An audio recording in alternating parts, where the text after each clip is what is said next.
जय गुरुदेव। मेरा यार बुੱਲੇ शाह। मिट्टी दियां मूरतां ते मान किस गल दा, साहां दा भरोसा नहीं घड़ी एक पल दा। ग्रह तारों से आगे है इश्क की दुनिया। अभी तूफान और उठेंगे, धड़कने और बढ़ेंगे, मगर कितनी और आखिर कब तक। आप ही नहीं, आज आपा भी यही सोच रही थी। रोना मुश्किल है, पर रोते हुए को देखना भी तो आसान नहीं। बुੱਲੇ शाह की गमगीन लू उसे भी दिन रात सालती थी। इसलिए आज उसने ठान ही लिया, कस्बे के एक काबिल ज्योतिषी को बुलावा भेजा। ज्योतिषी आया तो आपा उसे बुੱਲੇ शाह के सादे कमरे में लेकर पहुंच गए। बुੱਲੇ शाह दीवार से टेक लगाकर बैठा था। आंखों में कोई झपक न थी, ऐसी फटी थी मानो इनायत पर घड़ी हो। उनसे आंसू भी न थे, पर गालों पर ऐसी लकीरें खींची थी जैसे किसी गिल्ली मिट्टी पर जिस पर से अभी अभी तेज बहाव की मोटी धाराएं बहकर गुजरी हों। आपा हक से आगे बढ़ी, बुੱਲੇ शाह का हाथ खींचा और ज्योतिषी के आगे कर दिया। देखकर बताओ साईं जी, हमारे भाईजान कब तक मायूसी के साए में रहेंगे। ज्योतिषी ने बुੱਲੇ शाह की हथेली पर हाथ फेरते हुए पूछा, कैसी मायूसी छाई है बच्चे। आपा ने गर्दन घुमाकर बुੱਲੇ शाह को देखा, मानो कहा तुम ही बताओ मर्ज क्या है। बुੱਲੇ शाह के गुमसुम चेहरे पर थोड़ी हरकत हुई। कई घंटों से सिले होंठ खुले। उसने एक काफी की किस्म में अपनी बात कही। पत्तियां लिखा मैं शाम नू, मैनू पिया नजर ना आवे। आंगन वना डरावना, कित विद रैन विहावे। कागज करूं लिख दामने, न प आंसू लाऊं, न प स्याही। नैन आंसू लाऊं, विरहों जारी हो जरी, दिल फूंक जलाऊं।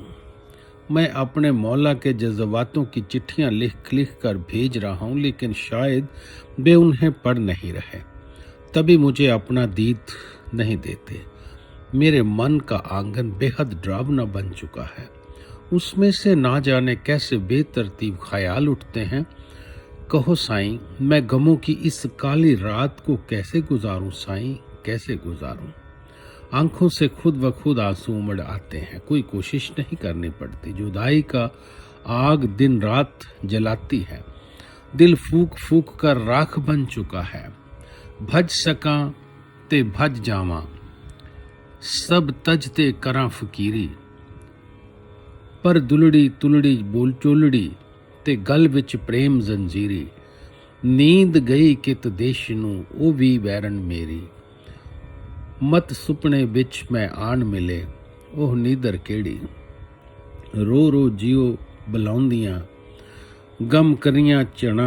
नैनो नीर न चलेन, किस कीता टूना। देखिए बुੱਲੇ शाह ने जुदाई की कसक को कैसे आला लफ्जों में बयां किया।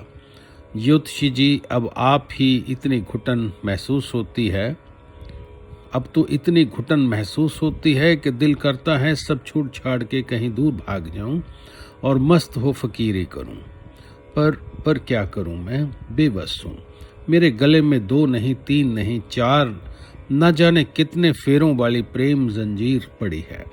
मुझे नींद भी बहरन होकर पता नहीं किस देश की तरफ उड़ गई है। शायद इसीलिए कि कहीं मैं सपने में भी इनायत के अल्लाही मुखड़े को झलक न ले लूं।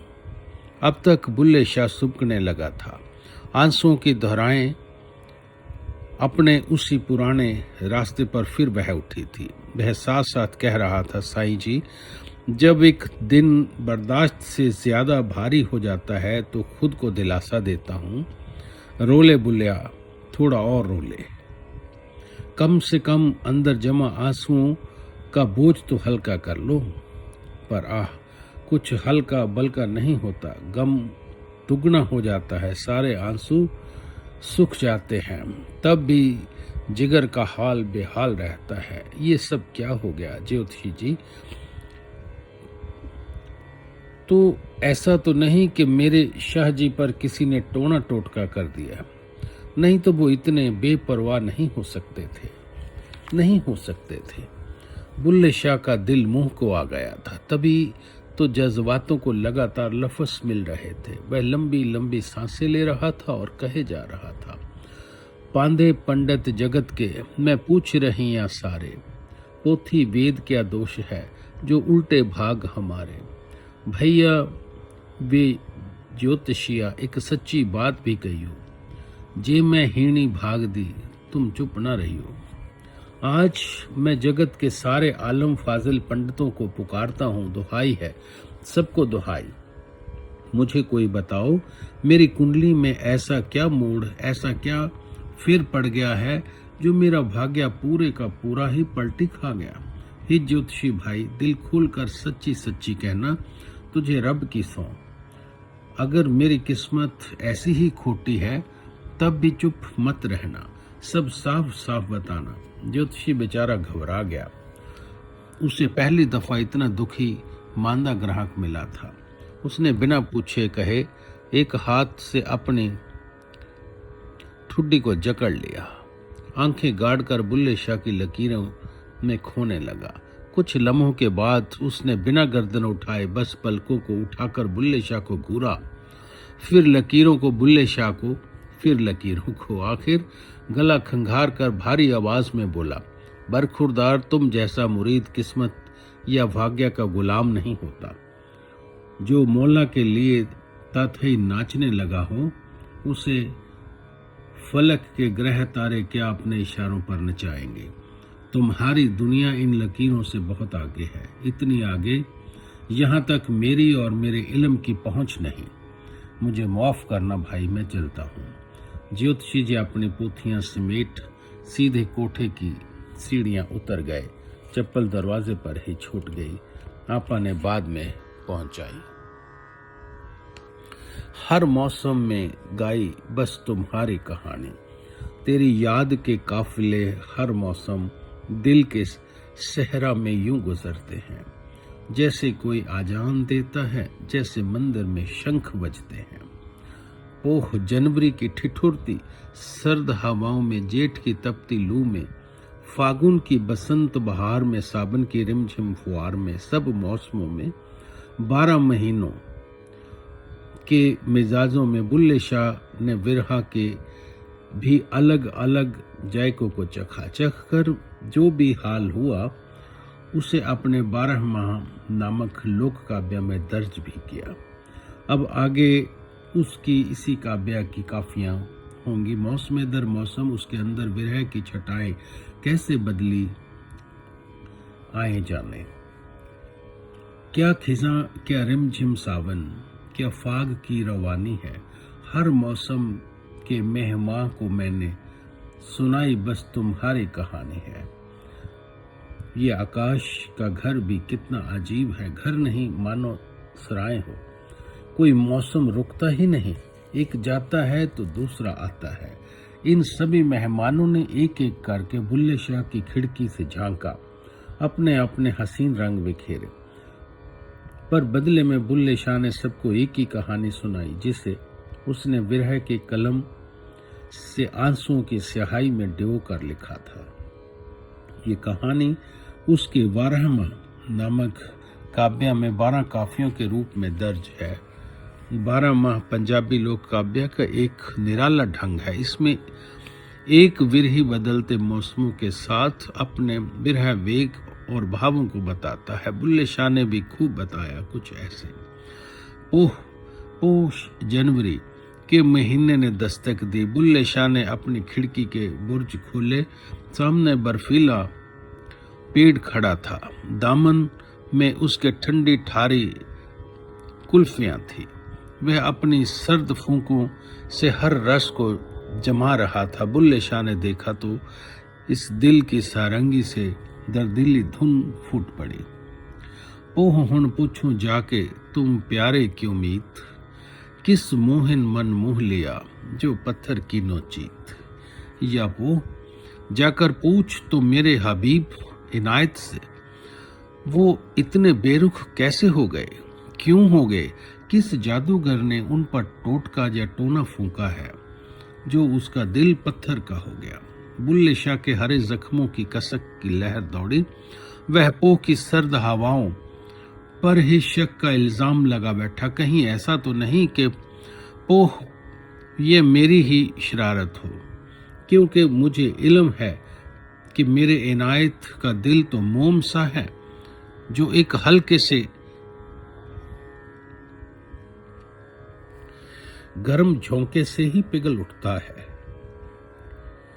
वो तो अपने मुरीद के अरमानों की छोटी सी लौ तक को जिंदा रखने के लिए पिघलते जाते हैं। फिर वो आज क्यों पत्थर के सख्त हो गए हैं, जम गए हैं? कहीं यह तेरी ठिठुरती हवाओं का ही तो असर नहीं? कड़कड़ कप्पर कटक कड़क ड्राए, कड़कड़ कप्पर कड़क ड्राए, मारूं थल विच बेड़े पाए। मैं तो एक ऐसी कड़कड़ करते कड़क को देखकर खौफ खाता हूं। जरूर इसी ने मेरी मोहब्बत की कश्ती को अटकाया होगा। तो इस दिल जले मुरीद की आहों से मानो सुस्त सा पड़ने लगा। उसकी कड़क अकड़ ढीली पड़ गई। सारी कायनात पर खड़ी उसकी सल्तनत ढह गई। वह आसमान का नवाबी घर छोड़कर चला गया। अब माघ फरवरी आया, रस्मों रिवाजों का दौर लेके।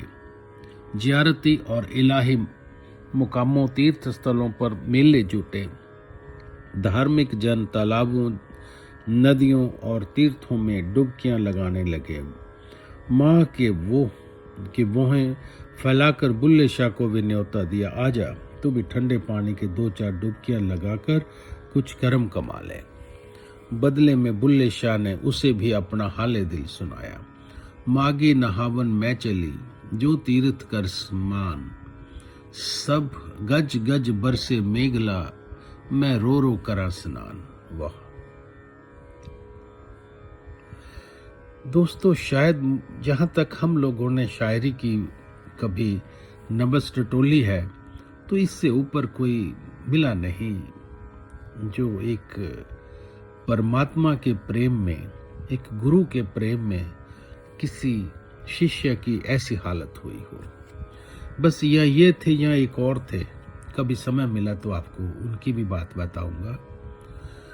जानता है मेरे साथ नहाने के वास्ते जैसे ही तीर्थों की ओर रुख किया, मैंने साथ क्या अनहोनी घटी।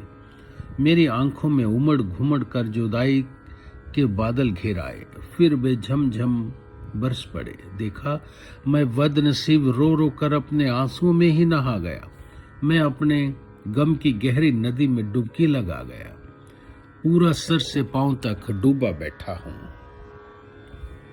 देख न मैं कैसे गमनाक माघ मना रहा हूं, मगर यह है ही अब भी अधूरा, क्योंकि नहाने के बाद सब खुदा परस्त अपने मौला की दीद देव दर्शन करते हैं। पर मैं जा माघ तुझे मेरी कसम रस्म पूरी करा दे। मेरे मौला इनायत को भी जाकर कह दे, आखां प्यारे मैं वल आ तेरे मुख वेखन दा चा, भावें होर तत्ती तू ताओ, भावें होर तत्ती नू ताओ, बुल्ला शोह नू आन मिला। सिर्फ एक मर्तबा वो मेरे करीब आ जाए। मेरी आंखें उसके दीद की राह में पथराई जा रही हैं। उनसे कहना कि वो बेशक मेरी जलती रूह को और जला दे, मगर खुदा के वास्ते अब अपने दीद से महरूम ना रखें। आज इतना ही। जय गुरुदेव।